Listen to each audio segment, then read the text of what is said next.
Hello दोस्तों, मेरे प्यारे बच्चों, ज़िंदगी की नई शुरुआत राजीव के साथ आपका स्वागत है फिर एक नई वीडियो के साथ। आज का विषय बहुत ही ख़ास है। आज का विषय मनोबल है।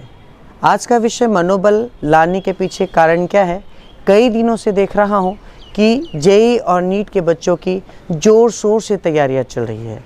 एग्ज़ाम सामने है, बच्चे एग्ज़ाम लिख रहे हैं, बहुत मेहनत कर रहे हैं, अपने डाउट्स भी क्लियर कर रहे हैं, टीचर्स के टच में भी हैं और काफ़ी अच्छे से मेहनत करके और अच्छे से एग्ज़ाम लिख रहे हैं, लेकिन उनके स्कोर नहीं आ रहे हैं। स्कोर नहीं आने से बच्चों के मनोबल डाउन हो रहे हैं, उनके कॉन्फिडेंस लो रहे हैं। मैं उन बच्चों को मैसेज देना चाहता हूं कि आप अपने मनोबल को गिरने मत दीजिए।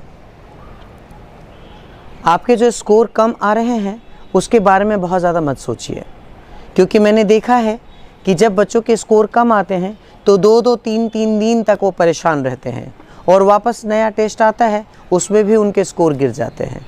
इसलिए ध्यान रहे कि जिस एग्ज़ाम को आप लिख रहे हैं उस एग्ज़ाम को लिखने के बाद उस एग्ज़ाम के बारे में तो भूल जाइए। आपको मैं ऐसा नहीं कह रहा हूँ कि उस एग्ज़ाम को लिखने के बाद उनके डाउट्स क्लियर मत करिए, लेकिन मैं ये ज़रूर कह रहा हूँ कि आप जिस एग्ज़ाम को लिख रहे हैं उसको भूलने के बाद नए एग्ज़ाम की तैयारियां शुरू करिए। याद रखिए, अगर आपने एग्ज़ाम लिखा है तो आपको क्या करना चाहिए? आपके 200 क्वेश्चंस या जेईई वालों के 75 क्वेश्चंस जो होते हैं उनको पूरा कंप्लीट एक एक क्वेश्चन सॉल्व करने चाहिए। आपको जो क्वेश्चंस नहीं आ रहा है उसको बच्चों की तरह बार बार लिखिए, ताकि आपके अच्छे तरीके से प्रैक्टिस हो जाए।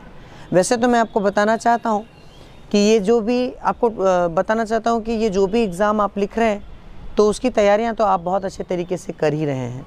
मैं आपको टाइम के बारे में कुछ नहीं बोलना चाहता हूँ, क्योंकि मैं जानता हूँ कि आप अपना टाइम बिल्कुल भी बर्बाद नहीं कर रहे हैं, अपने टाइम को अच्छे तरीके से यूटिलाइज़ कर रहे हैं। लेकिन आपके स्कोर नहीं आने की वजह से आप परेशान हैं, तो बिल्कुल परेशान मत होइए।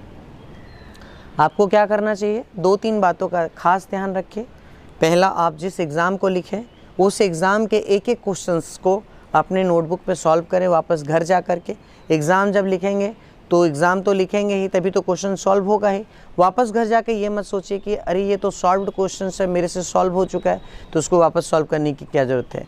लेकिन आपको क्या करना चाहिए कि जो एग्ज़ाम को आपने लिखा है उस एग्ज़ाम के क्वेश्चन को आपको सॉल्व करना चाहिए वापस घर पर जाकर। और बहुत बार ऐसा होता है, सेकेंड नंबर, बहुत बार ऐसा होता है कि सिली मिस्टेक्स होते हैं बच्चों से, बोलते हैं सिली मिस्टेक्स हो गया। तो कई बार मैंने देखा है कि बच्चे क्वेश्चंस पढ़ते हैं, मैंने बात की है बच्चों से, क्वेश्चंस पढ़ते हैं, आंसर्स आता है, बट एग्ज़ाम के टाइम में वो नहीं लिख पाते हैं। तो उनको क्या करना चाहिए? वापस उसी क्वेश्चंस को घर पर जाकर प्रैक्टिस करेंगे तो उनको उसका काफ़ी बेनिफिट मिलेगा। तीसरा, डाउट क्लियर ज़रूर करें। आपके एक एक questions with doubt clearing solve होने चाहिए। मैं वापस आपको बताना चाहता हूँ, आपके मनोबल को बिल्कुल मत गिराइए।